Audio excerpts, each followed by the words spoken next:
Good morning, all. Good morning, one and all present here.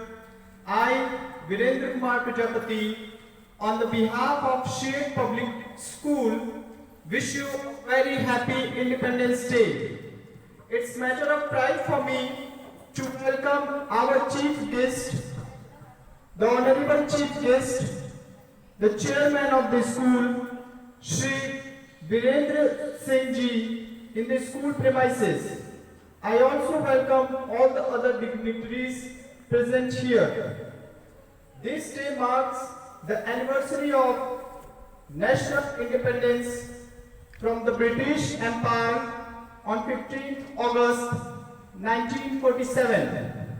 Furthermore, it is the most auspicious day for the people of India because India became independent after lots of hardship and sacrifices of the brave Indian freedom fighters.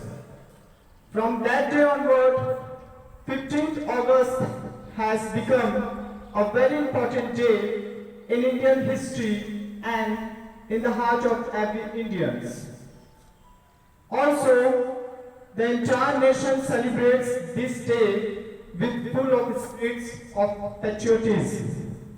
As we get ready for our national tricolor, I request all of you to stand at your places. As our tradition, I would like to request our honorable chief guest to hoist the national flag. I would like to request Principal Ma'am to escort him to the flag post.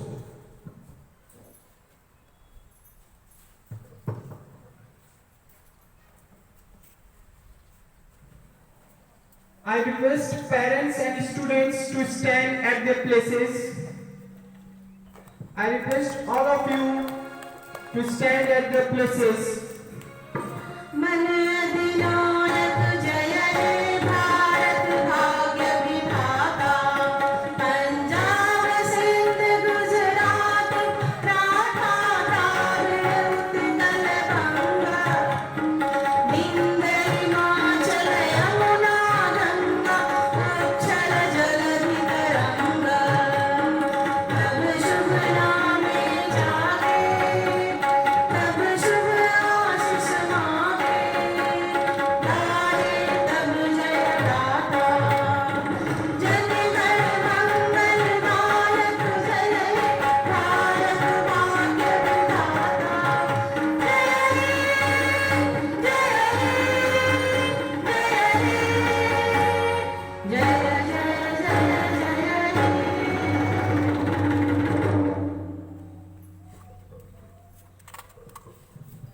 I would like to request our chairman sir to address the audience and shower his blessings upon us.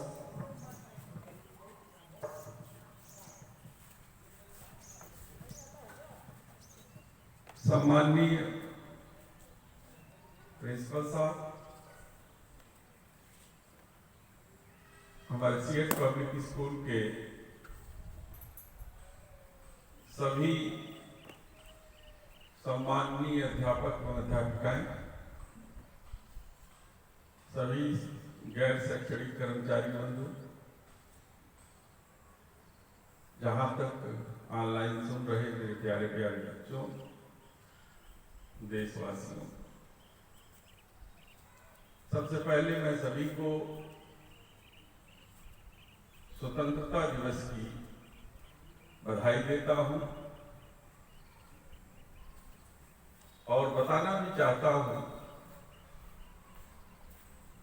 कि इस देश के महान वीर सपूतों की महान कुर्बानियों के बाद 15 अगस्त 1947 को हमारा देश आजाद हुआ। देश की आजादी के मिलने के बाद हमारे देश के सामने तमाम चुनौतियां थी। सबसे पहले तो सबको भोजन दिलाना, भूख से मुक्ति पाना। जब भूख से मुक्ति पाने के बारे में सोचा गया तो उसमें आवश्यकताओं में शिक्षा को प्राथमिकता दी गई। शिक्षा के क्षेत्र में विकास करना, क्योंकि उस समय हमारा देश में जो साक्षरता का प्रतिशत था वह 10-15% से ज्यादा नहीं था। यह देश के सामने सबसे बड़ी चुनौती थी। तीसरी चुनौती, इस देश को किस तरीके से आगे ले जाएं, और चौथी बड़ी चुनौती थी कि इस देश को कैसे तकनीकी विकास की तरफ ले जाएं और देश में लगातार जो चुनौती के रूप में हमारे सामने थी वो थी स्वास्थ्य का, कि लोग महामारी, प्लेग, मलेरिया, तमाम तरह के महामारी से बिना इलाज के हमारे देश की जनता असमय में ही मृत्यु को प्राप्त हो रही थी। इन तमाम चुनौतियों को साथ देश को आगे ले जाना था। देश की सामरिक मजबूती को भी मजबूत करना था कि फिर से कोई बाहरी तत्व, बाहरी शक्तियां आकर के भारत के ऊपर आक्रमण न कर दे। इसके साथ साथ हमारे देश से विदेशी रिश्ते उसको मजबूत करना था। आप सब जानते हैं कि मजबूत देश हो चाहे मजबूत व्यक्ति हो, उससे सभी दोस्ती करना चाहते हैं। कमजोर से कोई दोस्ती नहीं करना चाहता है। लेकिन उस समय के नेताओं ने अपने विवेक से, बुद्धि से अमेरिका, यूरोप, रूस और तमाम ऐसे देशों के साथ भारत के हित में विदेश नीति के तहत उनसे समझौते किए। और आप लोगों ने देखा कि 1947 के बाद 10-12 सालों में तमाम क्षेत्र में हमने अपनी उपलब्धि हासिल की। जहां तक हम शिक्षा के क्षेत्र में देखें तो उसी समय पंचवर्षीय योजना बनी और उस पंचवर्षीय योजना में तमाम विश्वविद्यालय बने, कई ऐसे अनुसंधान केंद्र बने। चिकित्सा के क्षेत्र में ऑल इंडिया मेडिकल इंस्टीट्यूट बने। कृषि के क्षेत्र में कृषि अनुसंधान केंद्र बने तथा रोजगार को बढ़ावा देने के लिए कि हमारे देश के लोग जब पढ़ लिख करके निकले तो उनको रोजगार कैसे मिले,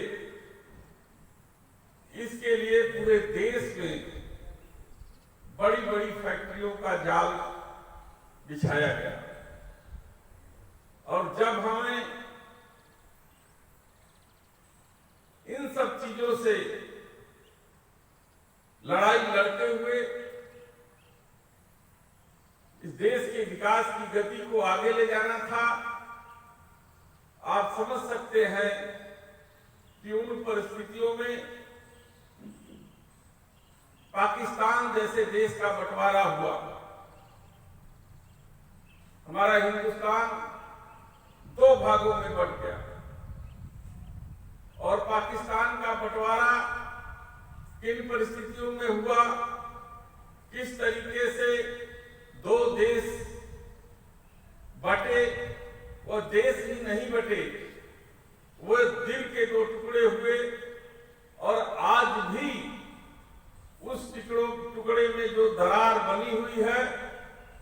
वो बरकरार है।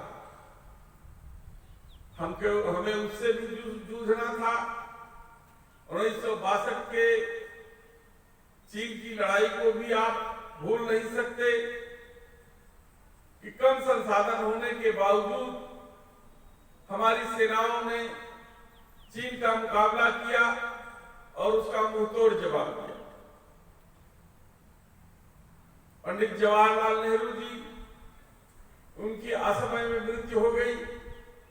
उसके बाद इस देश की बागडोर लाल बहादुर शास्त्री जी जैसे महान सपूतों के हाथों में गई। आपने देखा किस सूझबूझ के साथ उन्होंने पाकिस्तान का जवाब दिया। कम संसाधन होने के बावजूद लाल बहादुर शास्त्री की रणनीति, उनके द्वारा तय की गई युद्ध नीति को लोग आज भी सराहते हैं। मैं ऐसे समय में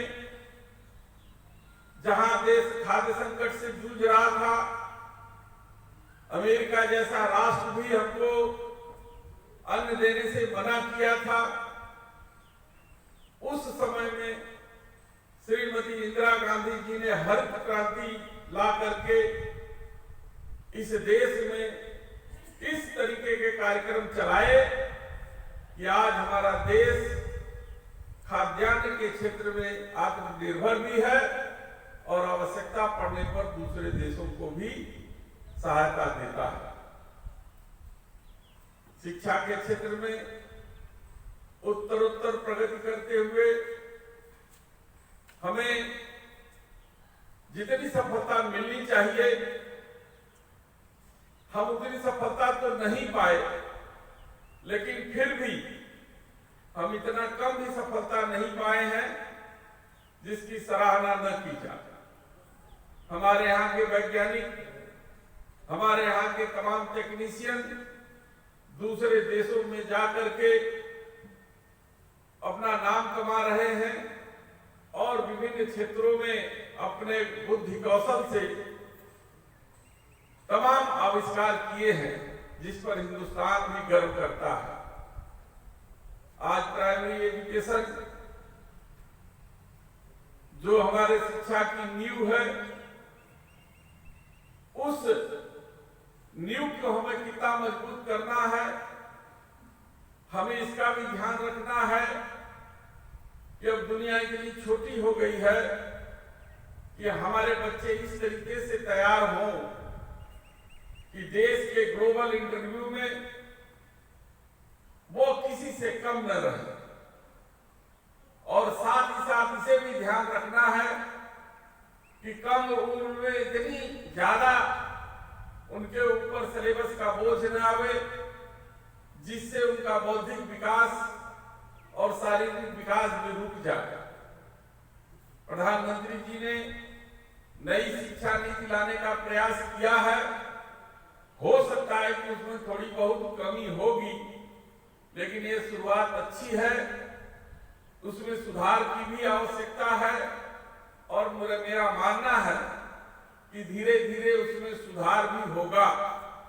कोई चीज एक बार लागू होने से सारी चीजें ठीक नहीं होती, लेकिन एक बार जब नई शिक्षा नीति लागू हो गई है तो समय समय पर हमारे विद्वान और महान अनुभवी शिक्षक, वैज्ञानिक उसमें धीरे धीरे सुधार करते रहेंगे और इस तरीके से शिक्षा प्रणाली में परिवर्तन करेंगे कि जहां पर हमारे बच्चे का मानसिक स्तर, शारीरिक विकास और स्पर्धा की भावना तीनों का सम्मिश्रण हो, ताकि भविष्य में जब हमारा बच्चा स्कूल से निकले तो अपने को अपने अंदर एक कॉन्फिडेंस डेवलप हो उसके अंदर, ताकि वो भविष्य के पग पर सधे कदम से वो अपने जीवन को आगे बढ़ा सके। आज के दिन मैं सभी यहाँ पर उपस्थित अपने शैक्षणिक एवं गैर शैक्षणिक कर्मचारियों को पुनः इंडिपेंडेंस डे का हार्दिक बधाई देते हुए मैं अपनी वाणी को विराम देना चाहूंगा। जय हिंद, जय हिंद। धन्यवाद।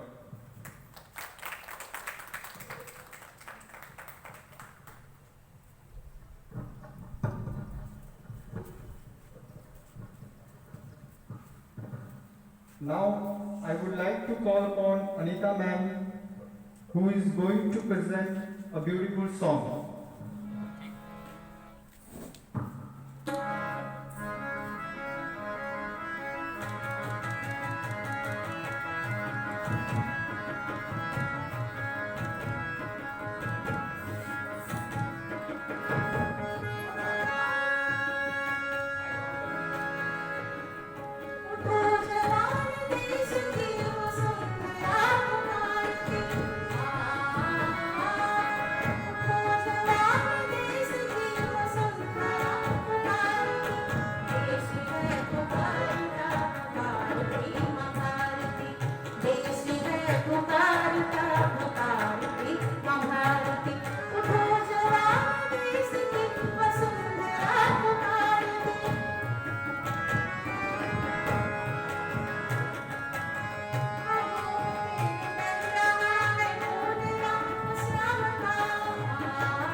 Beautiful song. It's really inspired the youth of the nation. And we are remembering the heritage of India too. So now, I would like to call upon our respected principal ma'am for vote of thanks.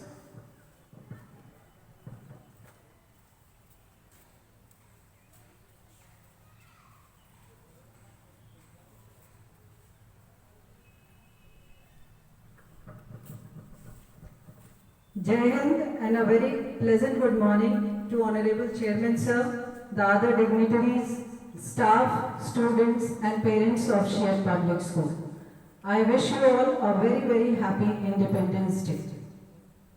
Dear children, we all are very fortunate that we have taken birth in free India, and hence we have never tasted slavery in our life. We don't have any experience of slavery. But in the last few months, We have gone through a very difficult time due to the pandemic COVID-19. Remaining in our houses, confined within the four walls of our houses, we have experienced to a great extent what slavery is, as we all became slave to a deadly virus, coronavirus. And I feel now we understand the significance and the true value of our freedom. So as today we all have assembled here and we stand under our national tricolor, let us all pledge that we will defend our freedom, will safeguard it against all kinds of enemies, be it a physical enemy at the borders or an unknown, invisible enemy like virus COVID-19. I take this opportunity to express my heartfelt gratitude towards Chairman Sir, who has graced this occasion by his benign presence and has enlightened all of us by his valuable and precious words. Thank you, sir, for giving us time today. I also thank the music in charge, Mrs. Anita Mishra and her group, for giving a melodious and beautiful presentation. I thank Mr. Surendra Maurya, the IT in charge, for the technical support.